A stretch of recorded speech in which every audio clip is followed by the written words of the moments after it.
Let's see. I can see Bell on the last one. Oh, Jeff Abel. Jeff Abel, sorry.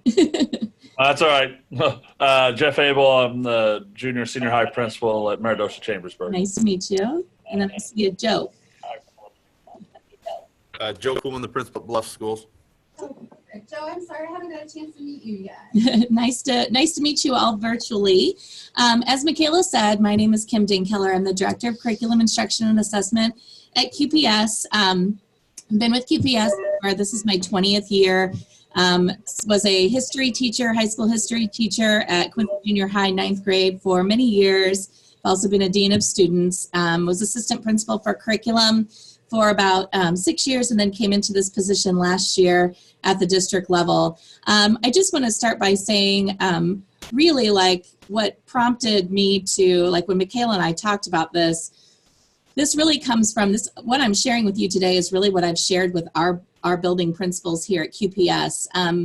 Summative designations, as you guys know, are new, and last year when they first came out, we found ourselves with two designations, one that were lower, one underperforming and one lowest performing. And because they were new and there wasn't a lot of information out there, plus we were opening a bunch of new K-5 elementary schools, I really felt like I had no knowledge base of what this was really, what this meant, even though there had been some webinars, and really kind of immersed myself in trying to understand better about what this data tells us and how it could be used to better help us understand what we have in front, like what data we have in all of our schools. And I'll be honest with you, I'm sure you guys know this, the ISBE assessment webinars are lengthy, wordy, and we don't always have time to sit down and watch one for an hour. And I felt like there were multiple ones coming out on summative designations. So what I did is just set aside some time over weekends and things to really dig deep into these. And then I just pulled out the pieces that I felt would be important for building principals to know to better be able to navigate what their data was telling them.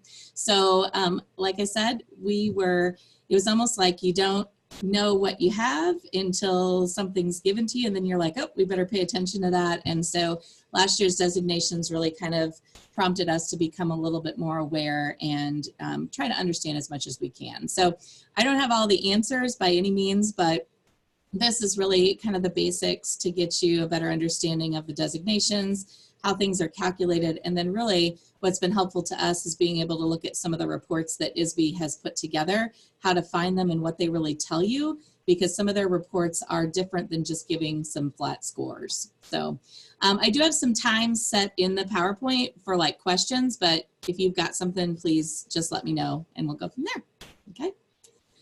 All right, so 3 basic things I'm going to go over today. Basics of the summative designations, the what, the who, the how, the why, the business rules, and how the scores are calculated. So I'm not going to go into like real technical math, but what you'll be able to see is the business rules that ISBE has put out in terms of how this year's designations are calculated. And some of them have actually changed since the 2018 ones. So the business rules document and presentation by ISBE is about an hour-and-a-half long. And Ray Clements, who is assessment and accountability, she goes over it, and it's very, I had to pause and think it through multiple times. But what we found here at Quincy is when I just shared what the calculations were, then the principals kind of went back, and if there's one they really wanted to dig into, then at least they had the mathematical formula that they could look at. And then last but not least, there are new summative designation reports that are available in IWAS, and they're in a couple of different places. So I'm going to kind of point out where they're at, how you can find them, and what data it provides for you. So that's kind of our focus for today. All right, so summative designation basics. So, and I will go ahead and say the slides I'm showing you are mostly from the multiple ISBE assessment presentations. There are about 5 or 6 just this fall. So it's me pulling out key pieces, and I've added a few things to sides of the slides. But really what the summative designation is designed to do is it's a multiple measure of academic achievement and student success. It's a really way to identify which schools need supports for improvement, and really looking not just at overall data, but really digging down into student groups. And that's one thing to keep in mind. They don't call it subgroups anymore. It's now student groups. So in all the assessment webinar presentations, if you're used to hearing subgroups, student groups basically means the same thing. And this is also how they determine which schools will fall where in order to know who's going to qualify for financial support. And it's all based on the fact that there has to be accountability from the federal government on how we're going to ensure which schools are meeting what's been set as the expectations and which schools are falling short, and then how they're going, what plans can be put in place to help those schools that are falling short. Designations. So it's important to know, and we'll get into what the scores are, but here's where the designations are. They always tell you in every webinar that every school receives a designation. So when we refer to, like last year when Quincy had a couple schools in this area, we were like, oh, we received a designation. Well, all of your schools receive a designation. It just depends on where you fall. When they're talking about like lowest performing being a school that's in the lowest performing 5% of Title I eligible schools in Illinois, or any high school with a graduation rate of 67% or less, or when you look at underperforming and it says one or more student groups is performing at or below the level of all students group in the lowest performing, they're actually not talking about raw scores for like your overall, they're talking about the index score. And that was something that was a misconception of all of ours at first until we started digging into this. There's 3 different ways that they come up with this, or there's actually a pattern on how they come up with this final score. So we were trying to rack our brains trying to figure out where we were with those lowest performing schools or the top or the lowest 5%, but it's all based on this index score, which is a kind of complicated, complex calculation on how it gets there. And we'll talk a little bit about what that means. But just wanted to point out that when they're talking about these, it's comparing each school's index score, which is what gives you your summative designation. So about those all student groups, there's the all student group, but there are a couple things that have shifted. And if you've been able to look at any of your data, you may have noticed that there are some new wording on some of the student data when you're looking at your groups. They now have English learners, as we always have, but they also are putting in a category that's former English learners. And that would be students who have reached proficiency on access test, but are still going to be tracked to see, now that they've reached their proficiency, are they maintaining that? So that's going to be another student group category. They've changed low income to the words economically disadvantaged students. And then the next one, which is probably the biggest one, is that it is no longer students that are IEP or non-IEP or disabilities. They've now combined the students who have an IEP or a 504 into a student group that's known as CWD, Children with Disabilities. So that all of those students that are denoted in SIS as having an IEP or a 504 are now going to be pulled as a student group together. And the only way your student group will count on some of those broken down ones is if the school that you're looking at has a group of 20 students or more for that indicator. So if you do not have 20 or more students that are English learners, then that group is not going to be one that will show up on your reports. If you have a school that doesn't have 20 students or more that have an IEP or a 504, you won't see a score for children with disabilities. So last year, when we looked at our reports at the end, we did have some of our elementary schools that didn't have large enough populations of those to count. This year, that was a change for us because as they've put some of these together like IEP and 504, that then increased some of our categories. So it was important to know which of your student groups are actually going to be calculated into your data, 20 or students or more per indicator. And then who counts? So you have to be enrolled in a school for at least half of that school year. So if most of your schools are in progress for 181 days, then they cut that in half, and it's any student that is enrolled for 134 calendar days. So that is kind of how they're figuring who's counting as far as your data and who's in there. And that would be for, again, in the school that's denoted as their home school for that particular school year. So one of the things that they also said at the beginning is, what is this? It's a combination, it's a multi-data look at both academic indicators and indicators that they call student success indicators. So we're going to see a breakdown of what percent each one of these indicators count for. But we're going to start by looking at what are those academic indicators that are actually figuring into your overall summative designation. So the official core academic indicators right now make up 75% of your overall summative designation. So you have ELA proficiency and math proficiency, and then this year, science proficiency. Science proficiency wasn't something that was calculated in last year for the 2018, but it is for 2019.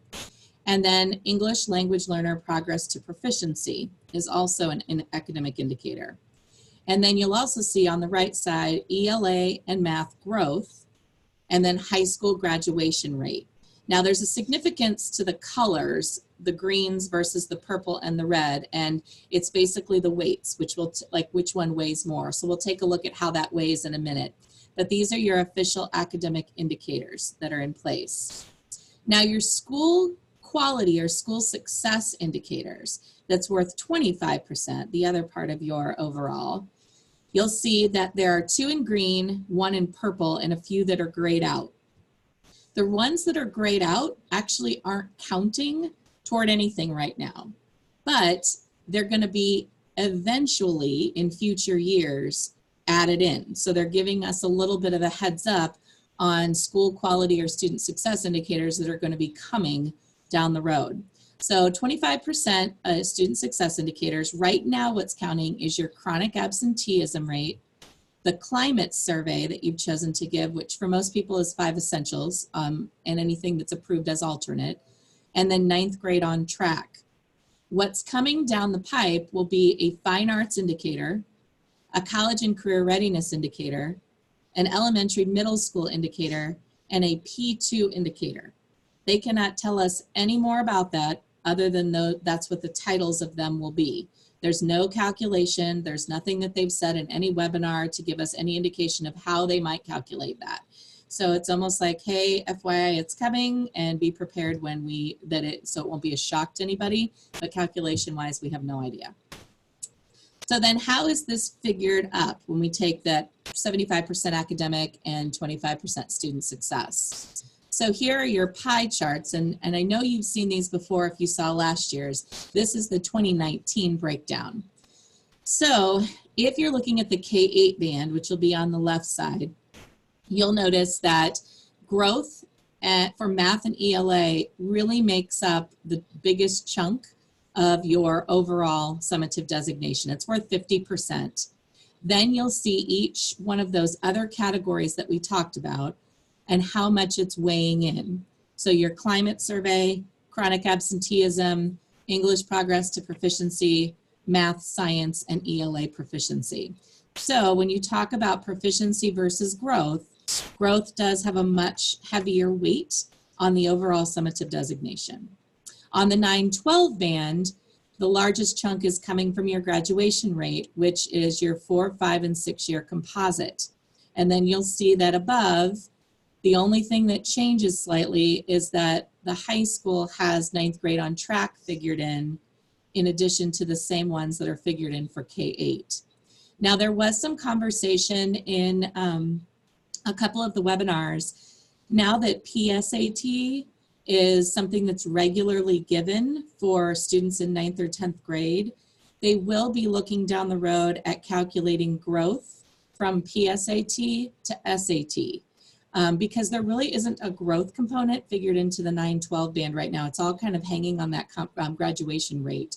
Not that they want to take the graduation rate out, but they do want to take a look at growth that's happening at the 9th through 12th grade level. So even though it wasn't one of those grayed out ones on a previous slide, there were a couple of mentions of that in 2 different webinars. So something I shared and something that, you know, we may start just looking at as a district to see our kids' growth from PSAT, SAT, just to see what it shows us.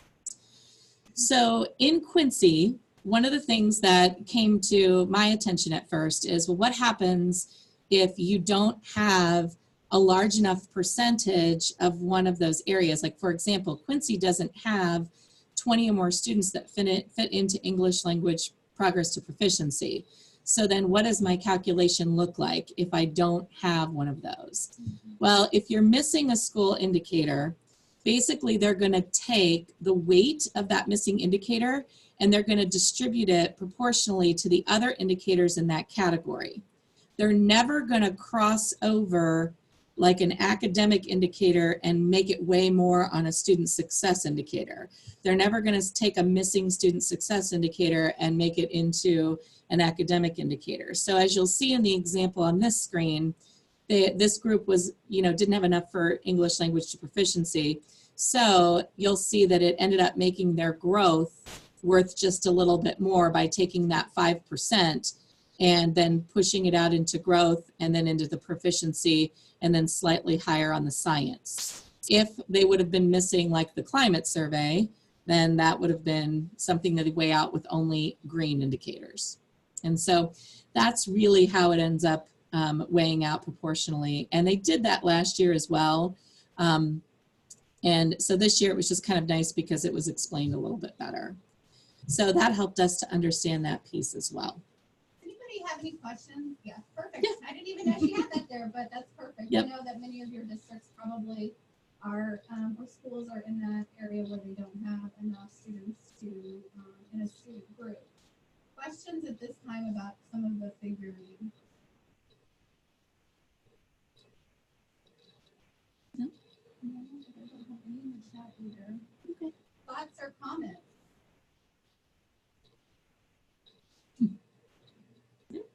Good. None? Okay, Okay. you can go on. Thank you guys. Okay, so the business rules, and this part is the one that always, every time they go over it, I'm just like, I'm glad somebody's, you know, able to figure out the math to make sure that it's all the way it should be. You know, Roy Webb, our superintendent, always laughs at me because he's like, I want to know how this is figured, but if it's a really complex math thing, I don't really care, you know, kind of thing. So we kind of joke around about it. But the 4-step process on how they come up with your calculation is they start with your raw data. And they basically take and calculate all your performance data. And then they convert it. They convert it to something called an indicator score. The indicator score is figured based on what they call their business rules for each indicator. And it ends up taking your raw data and turning it into a number from 0 to 100 based on that calculation. Then once they have your indicator score, that number between 0 to 100, then they multiply it by the weight that it's worth in that pie graph that we looked at. So for example, like our ELA proficiency was 7.5. So they take where your indicator score is, they multiply it, aggregate it, and they turn it into the index score. And then the index score is when they put all the schools in the state of Illinois' index scores into rank order by the all student group. They put all K-8s in one list, all 912s in another list, and then they figure out which is the lowest 5%, which is the top 10% for the exemplary, and then that's how they determine where those cut scores lie. Regardless of demographics. Regardless of demographics. So like, size, 2000s Mhm. and versus. Yep, it has no indication on size of school. It's all K-8s, all 912s. There's a handful of schools that cross those lines. Like for example, Quincy Junior High School used to be a 7-9 building. if we would still be a 7-9 building, we'd be in that handful. And actually, those schools get 2 designations. They get an elementary designation and they get a high school designation. So not a lot of those that exist, but there certainly are some, and they pull those out and kind of put them in they keep them in both lists, but then they report on it in a separate setting. I think Dawn's Dawn, is that something Payson has? Is Dawn still there? Nope, I don't. She had to go to lunch duty probably.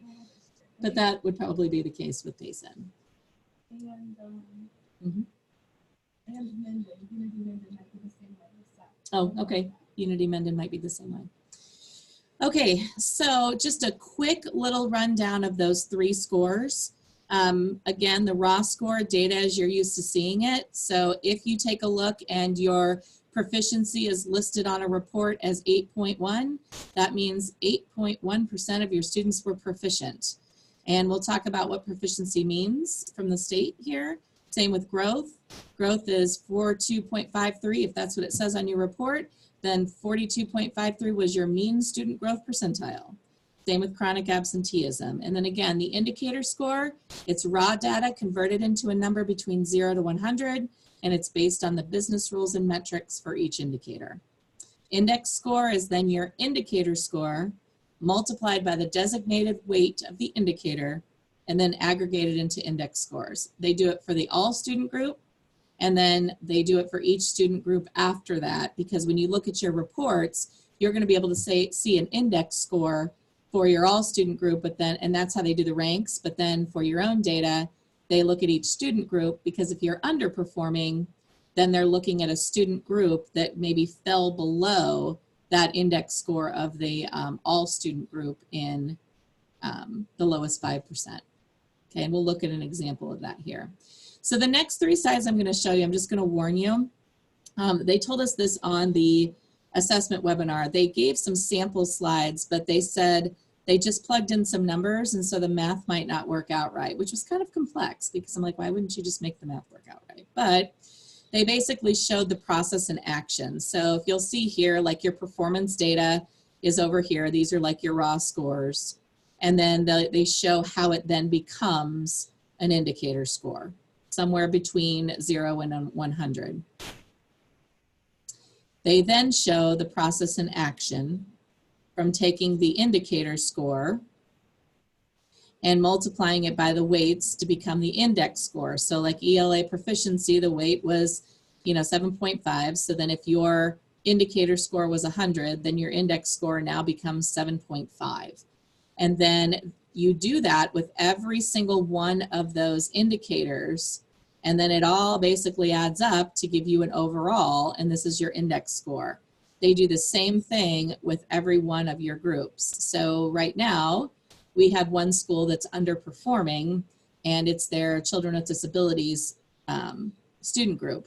So that means that in their column for student with disabilities was lower than the all student group in the lowest 5% of the state. And we'll look at what those thresholds are again in a minute, just to see that. So that's basically like the process in action, how it works, how they kind of take that raw data and then they kind of like wean it down until they get an index score, and then that's what they end up weighing out. Any questions on that one?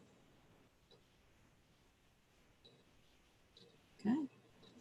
All right, so let's dig in a little bit to how that is figured.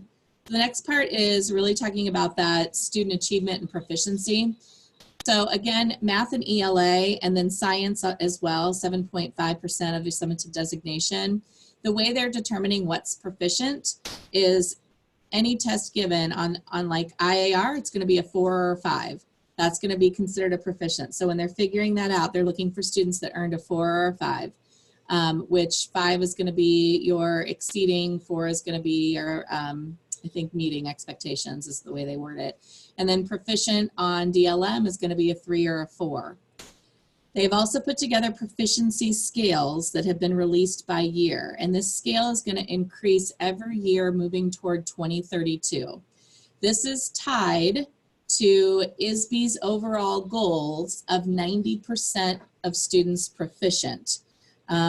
And 2032 is kind of their end goal. So a lot of times when you look at this, it reminds you a lot of like AYP. It really sort of is. It's just this is the way they're doing it now versus the way that we did it under NCLB, because there still is a measure of that in ESSA that was in NCLB. So the math and science and ELA proficiency, this is, I have a slide for each one of these, and I won't go probably through them very like with like a fine-tooth comb, because what we found is by sharing the information out, then principals, when you look at your scores for your school, you can go back to this slide if you're not sure how the figuring is going. So it basically gives you the business rules. So they're going to tell you how they're going to calculate with the interim target and your percent proficiency to be able to get your overall score. And they're taking it on, 95% of the students that should have tested. So if you have students that didn't test and you had to put in a code that, they just were absent or something, then that might count against you. And that is basically what shows you here. So then what they've created at ISBE, and these are available online, but also when I send you the PowerPoint, they're in there too. They've put together proficiency targets by year for math, for science, and for ELA, for a K-8 grade band, as well as a 9-12 grade band. So they're not just giving you the overall, they're also giving you the target for each one of your student groups as well. And looking at where those targets have been created. It's basically created by taking all the data from the state and looking where your averages are and your above averages are. And so they've calculated that out, taking average growth all the way up to 2032, where they're trying to hit 90%, are pretty much because that's where ISBE's long-term goals are, is that, all students assessed for kindergarten readiness, 90% of students proficient in reading by 3rd grade, by 5th grade, they have all of that calculated out. But you'll see that each one of these is specific to the grade band, to the student group, for ELA, for math, and also for science, okay? And of course, high school science is taking into account that 2018 and 2019 was based on students that were enrolled in biology, and that moving forward in 2020, it'll be based on students that are enrolled in 11th grade, since that is shifting away from a course and more to a grade level for more of an integrated science look as well for the test. So all 11th. Yes, all 11th grade students will take the science assessment this year. It's no longer biology. They are working at the state level with the federal government on a waiver. So those scores won't necessarily count for what the child earned.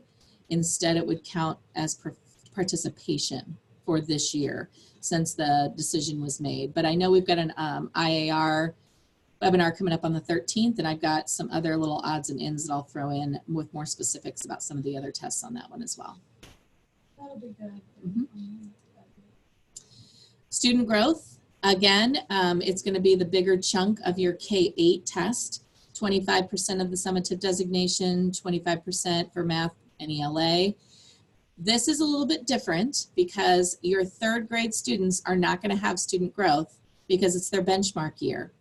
It's going to be taking, no matter what school the child was in, like if they transferred from, one elementary to another, wherever they were for 3rd grade, then they'll take their 3rd grade score and 4th grade score, and then they'll calculate the growth. Wherever they were for 4th grade, they'll take that score and calculate growth for 5th grade.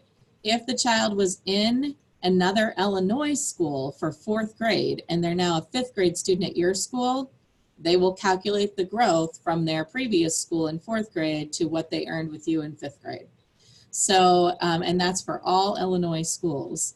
Obviously, if they're transferred from another state, it wouldn't count either. But it's what's calculated here is called the student growth percentile. It's an average of the individual student growth percentiles. So their growth from one year to another. So average is going to be at the 50th percentile. That's where it's going to be.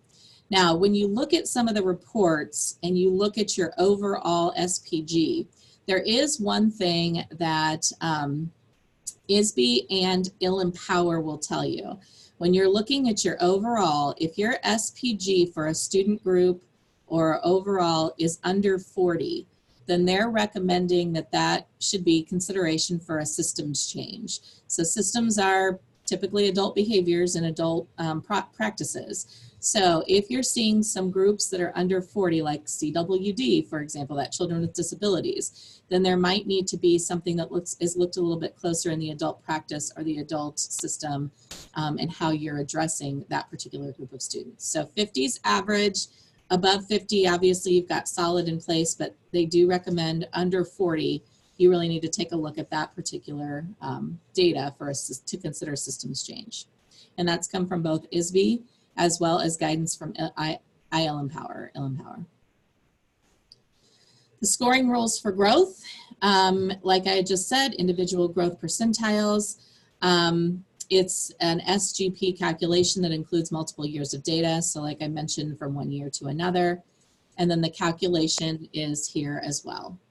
They do look at a ceiling and a floor on several of these, meaning that the ceiling is typically where the top has hit as far as growth goes, and like the floor where the lowest is typically what they're seeing.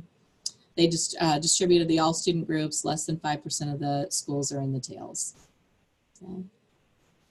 Now, there is one of these for every single one of those indicators. So graduation rate, there's one in here for that one. The unique one, most of them are pretty straightforward. The unique one on graduation rate is it does make a difference because you're subtracting out children with disabilities because they're assuming that the child that has the learning disability wouldn't necessarily be on track to achieve at the same rate as a student without a disability because of what might be getting in the way of their learning. So there are some subtractions on this one that's a little less straightforward. They have one for your 9th grade on track as well and how to calculate that one. Chronic absenteeism as well, straightforward scoring. Climate survey, this is one that they had to change this year. Last year, as long as you gave a climate survey, your school got the full points. This year, they had to change it because the federal government said you can't give schools full points. That goes against what our calculations are. So this year, they changed it to calculating students who participated. So that was a big change and something to be aware of because when we give 5 essentials, while we do work really hard to push to 100%, it may not have been as hard as we were pushing for ensuring all kids took the IAR because we knew that there'd be a calculation in it. Now we know the participation will count and there will be a way for you to see how many of your students, although you probably know, how many participated and how many did not. So that will be the way that it's going to be scored from here on out. So that climate survey does make a difference on students who are participating, not teachers, but students. Any questions on calculations?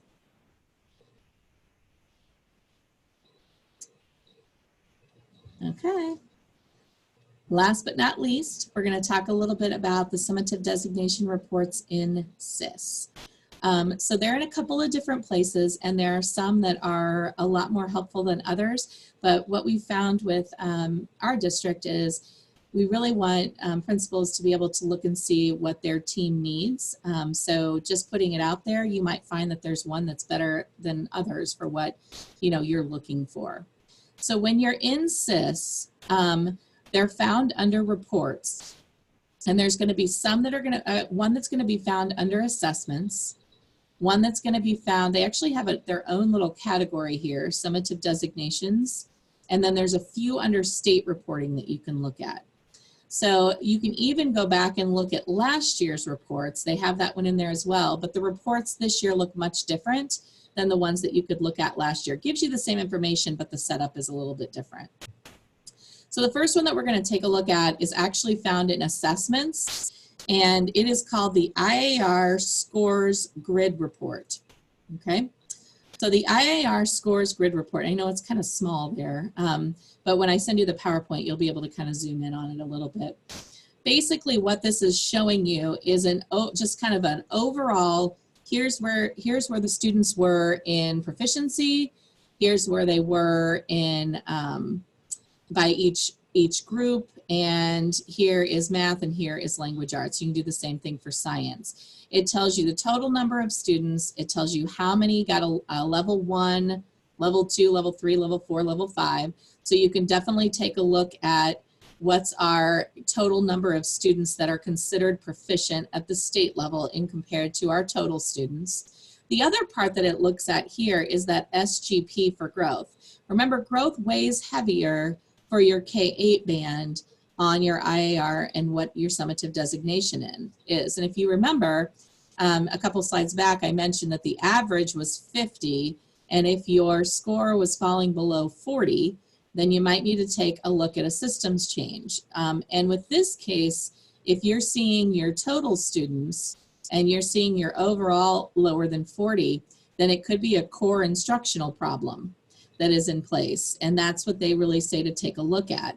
We did have that in Quincy in a couple of spots, and it is something that we're taking a look at, because this test, while it's one snapshot, if we have others, like data that's telling us something different, then we want to make sure we're cross-referencing that. The one thing that we did notice now that we had a better understanding of these reports is if any of you do NWEA map testing, it was surprising that the IAR and our NWEA were actually sort of matching up. And we thought, oh, okay, then that's good to look at, because those are both type 1 scored outside.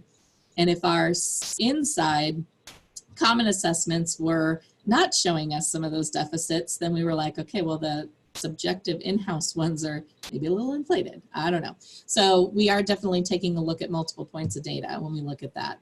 But this gives you that piece. Then if you go down here to that lower level, you can just check your total number of students. Remember, you have to have 20 or more students identified in order for that to count toward your designation.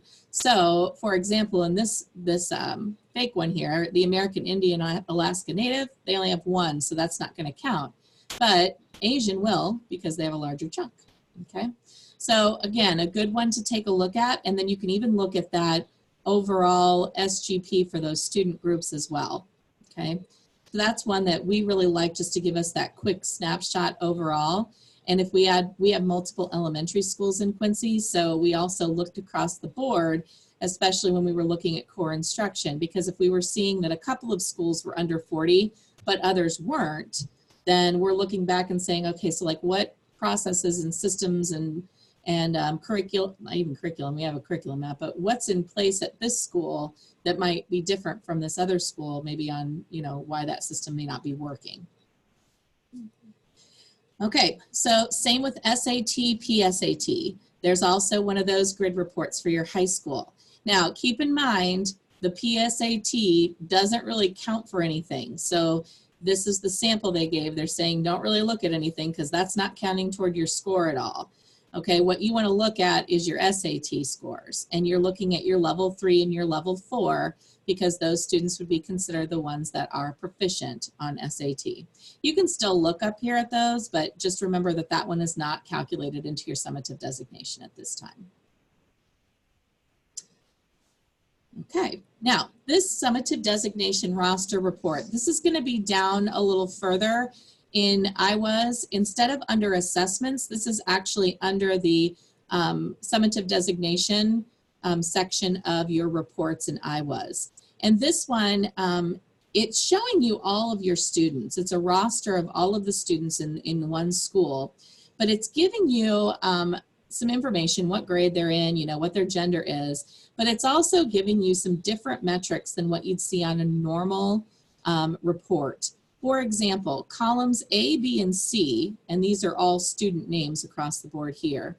A, B, and C is telling you their proficiency for ELA, math, and science, okay? So you're gonna see 1, 2s, 3s, 4s, and 5s there on A, B, and C. D is gonna be your English language progress to proficiency. E and F, E is gonna be, are they chronically truant or not? So an N or a Y. And then the next one on column F, that is telling you whether or not they took the climate survey.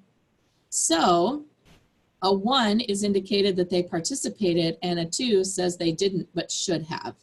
And then there's also a 3 option. It doesn't show in the sample column, but that would be an opted out of participation. So make sure when you're getting ready to do your climate survey, I know the window opens here coming up in December, make sure you've got an opt-out form that you're using. I know 5 Essentials offers one, something that you can keep for when you go back in and fix those students that don't have participation, that you can put in an opt-out so it's not going to count against you. And that, again, is something new this year with that counting participation. G and H are both showing you growth. And what they're showing you with growth is that SPG, what their student growth percentile was, so the mean for them, that student growth percentile. And then I is going to be the freshman on track. It's going to be a yes or a no. And so this is really showing you kind of a breakdown for each student across the board on each one of those indicators. So you can see maybe areas of students that could be concerning. One of the things that Quincy noticed at junior high, they have an underperforming designation that was kind of surprising. They actually have children with disabilities, but also Hispanic or Latino. Well, you know, we have, I think, 13 to maybe 14 total students of ELL. But again, Hispanic or Latino is not something that's indicated always of ELL. But I don't know that we've ever really looked at that student group before. Like, which ones of our students, how big is that group that's being marked Hispanic or Latino? It's just something that we hadn't looked at. But now we obviously have 20 or more students because it's an underperforming group.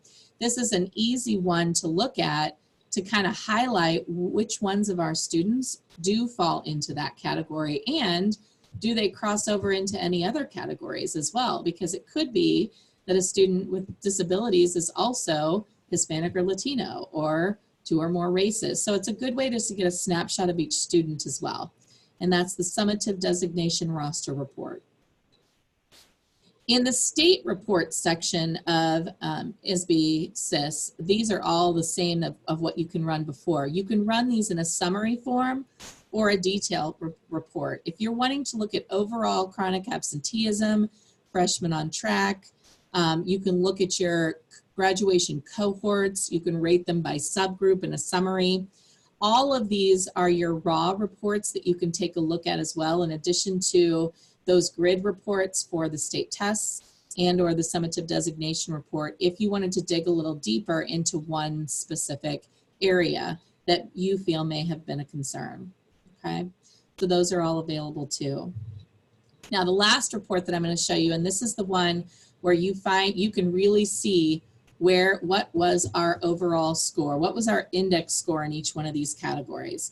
And that is under the Summative Designation Report section in IWAS, and it's called the Summative Designation Scores Report, okay?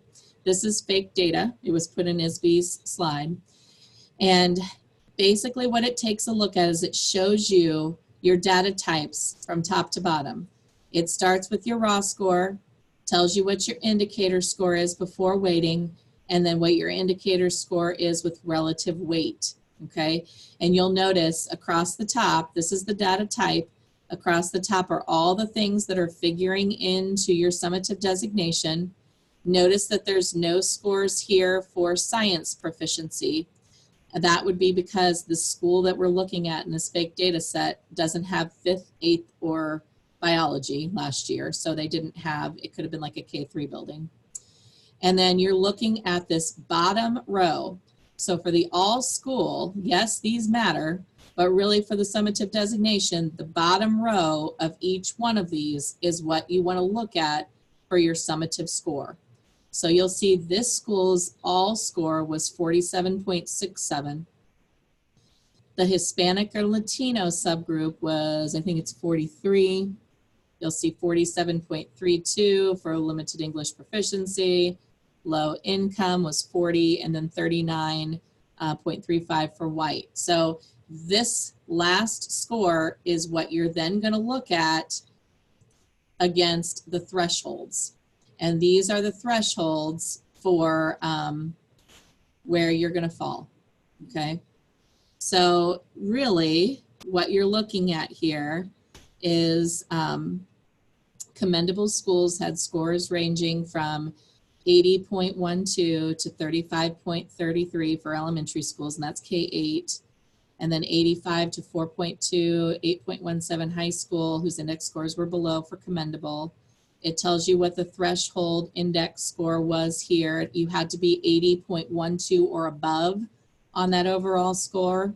You had to be 85.42 on that high school exemplary threshold. And then you also were looking at, you can see you're underperforming. So if you want to see how close you were to the threshold, this will show you once you run that report and you look at your last column here. So when we looked at our 2 schools that have underperforming designations, we were very clearly able to see how close we were to being commendable, but also how close we were to being maybe lowest performing. So even for schools that are commendable or exemplary, this chart still gives you a place to look to see kind of where you're at. Now, if you go back to the 2018 thresholds, what you'll find is the elementary thresholds really aren't that much different. They're fairly close. The high school ones did significantly change, and it had to do with the way that the state was calculating alternative high schools. There was almost sounded like there were some mistakes on the state's end with those calculations. So it did change significantly from last year, but they don't anticipate moving forward it'll change that much until they start calculating the growth between PSAT and SAT. But for the most part, your K-8 or elementary grade band was very close to where it was last year for those thresholds. So again, some great reports to look at for other pieces of data, all in IWAS under reports. The grid report in assessments, you had the 2 reports in summative reports, and then also some of the raw data in state reporting. So that's all they've shared at this point in terms of the reports now that designations have been out. And really that kind of sums up how to really dig into your data and just give you a better overall understanding of summative reports and what you need to know really as a building principal, or even just to get a big picture view of your district. So, as a building principal, we have some principals that have dug deeper into particular areas based on what their overall data has been at the district level. We've really just tried to look at it across the board and where we're at, and also looking at other pieces of data that we use. So we have MAP 3 times a year. We have our 6th through 12th grade have a lot of common assessments in place. K-5 has some in place, but we're also working on building some more for K-5 as well. And we're just trying to cross-reference and look back at our curriculum for gaps too. You can dig into the IAR reports, which I'll talk a little bit more on the 13th about, but this is the basics for summative designation. So are there any questions or any thoughts kind of moving forward? And I know it's a lot of information. Like I said, I did this for my principals because sitting down to watch those assessment webinars is really hard to do in the day-to-day shuffle. So, but I really felt like, we needed to be informed. It's kind of like that assessment literacy piece. Do we know what we're looking at? It's great to get money for having lowest performing or having a underperforming school, but at the same time, we always want to make sure that we're making improvements for kids and for teachers in any way we can to make sure that kids are hitting those goals. So. I don't think so. Any questions from digging in some of those SIS reports, looking at how the summative is actually figured, and a little bit deeper dive into that?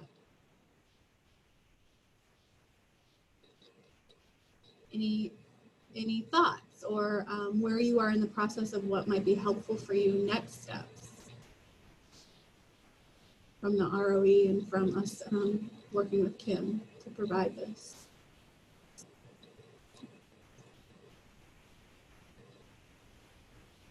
Or Everything's quiet. I know. Well, what I'd like to say is I'd like to thank Kim for taking all of the webinars that she's put together, or all the ISBE webinars that she has attended and participated in, and combining it for you in a version that will provide, okay, thank you, Brandy. You did a great job, Kim, thank you. Thanks, Brandy. I know we can't hear you, but I do think, like she said, we know that you are busy and extremely, you know, you have a lot going on. And so hopefully this was helpful to provide some updates for you. And I think as a regional office, that's one thing that we would like to do a better job of is providing some supports in different technical assistance areas. And assessment is one of those, looking at your data assessment systems and how you use the data and just any help that we can be through that process. And my contact information is on the last slide. And I know that sometimes in small schools, you guys play lots of different roles from day to day. I know, people were getting up to do lunch duty and things like that. Quincy is a larger district. We have some different people in roles. I am happy to help and connect with any of you guys if there's anything that you have a question about, and say, hey, do you know any of this? And I'm more than happy to share anything that I have too. So once I share this with Michaela, and she shoots out this PowerPoint slide deck to you, if things come up that I think are relevant that I'm going to share with my principals, then I will just plan to put Michaela on that anyway, and then she can always share things out with you too. So as I learn, I'm happy to always share that with you guys, because I do know that it is tough to sit down. Those assessment webinars can be brutal sometimes. So I'd rather do lunch duty sometimes, I think, than watch the assessment webinar. So, but anyway, I thank you guys very much. And if something comes up later, you know how to get a hold of me. Yes, and thank you, Mikkel. This was very helpful. It's difficult to keep up with the changes and to use the information to help us analyze our system. So it's really helpful. Thank you. Okay, well, thank you all for attending. We will send you a copy of the recorded webinar. So if there's anyone else in your building or your district that you'd like to sit down with and go through as you plan, we're happy to. And like Kim said, we always are just here to partner with you and answer any questions or get the support that we can for you as needed. So have a great week, and we will see you all soon. Hopefully you can join us for the IAR on December 13th. And then I know if you're a junior or senior high administrator, we will have a competency-based education webinar that morning. And that actually, I think, could be very helpful for many of the small schools that are having challenges with filling positions or staff shortages, of how you can think differently about students and mastering competencies to move at their own pace and really hiring high quality professionals that may not have a teaching certificate. So we'll host that webinar too. So junior and senior high, join us if you can, and superintendents, and then we'll be back with Kim on the 13th. So thank you all and have a great week. Bye, everybody.